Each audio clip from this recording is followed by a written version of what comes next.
A hidden name, a forgotten tavern. Where did the few good men first meet?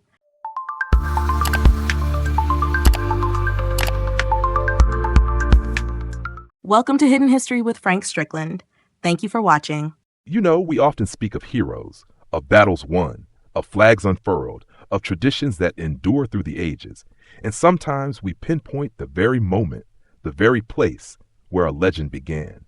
For the United States Marine Corps, that legend begins with a tavern, and a man whose name, while etched in the Corps' history, remains largely unknown to the millions who celebrate November 10th. The year was 1775, Philadelphia, a city abuzz with revolutionary fervor. And on November 10th, the Continental Congress, seeing the need for a fighting force to serve both on land and sea, resolved to raise 2 battalions of Marines. But where were they going to find these men? And who would lead them? The logical place, of course, was a tavern. Not just any tavern, mind you, but one of the most famous establishments in the colonies, the Tun Tavern. Built way back in 1686, it sat right on the waterfront at the corner of Water Street and Tun Alley. It's named Tun, an Old English word for a large cask of beer, and it lived up to its name, serving some of the finest brew in the city. But the Tun Tavern was more than just a place for a pint. It was a true hub of colonial life. It hosted the very first meetings of the St. George's and St. Andrew's societies, where new immigrants could find a helping hand. It was the birthplace of Masonic teachings in America, with none other than Benjamin Franklin himself serving as its 3rd Grand Master. Colonel Franklin even used it to recruit for the Pennsylvania militia way back in 1756. And during those tumultuous times of the Continental Congress, you'd often find the likes of George Washington, Thomas Jefferson, and John Adams discussing the fate of a fledgling nation over a tankard of ale. So, it was only natural that when the call came for Marines, the Tun Tavern became the recruiting station.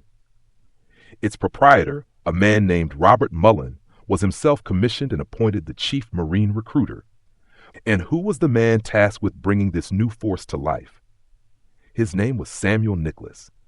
Born in Philadelphia around 1744, Nicholas was no stranger to the city's elite.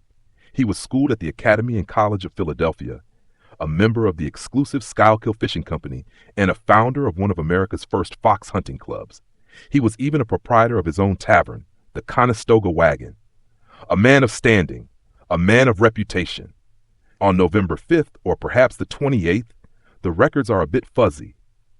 Captain Samuel Nicholas received his commission, the very first commission ever issued in the Continental Naval Service. He was tasked with raising those first companies of Marines. And where did he go? Straight to the Tun Tavern. He and Robert Mullen, no doubt, found a few good men among the tavern's patrons. Within months, Captain Nicholas had his force. By March of 1776, he was leading his Marines aboard the flagship USS Alfred. Their first mission? An audacious amphibious assault on New Providence in the Bahamas. Imagine 234 Marines storming ashore, capturing critical military stores without firing a single shot. The first successful amphibious landing in Marine Corps history. Then, just a few months later, Congress promoted him to Major, placing him at the head of the Marines. And this is where the rest of the story truly unfolds. You see, after the triumph in the Bahamas, Major Nicholas and his Marines didn't just sail off into the sunset. No, General George Washington was in dire straits. His army, reeling from defeats, was facing the harsh winter, and he needed every man he could get. So in late 1776, Samuel Nicholas and his battalion of Marines marched north, leaving the comforts of the sea for the brutal, frozen landscape of New Jersey.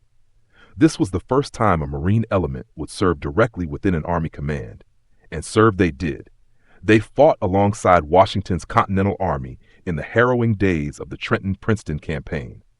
Imagine these hardened sailors, trained for ship-to-ship combat and shore landings, now slogging through snow and ice, fighting shoulder to shoulder with infantrymen. They were there, enduring the bitter cold, participating in the Battle of Assunpink Creek, and then in the pivotal Battle of Princeton itself, a victory that breathed new life into the American cause.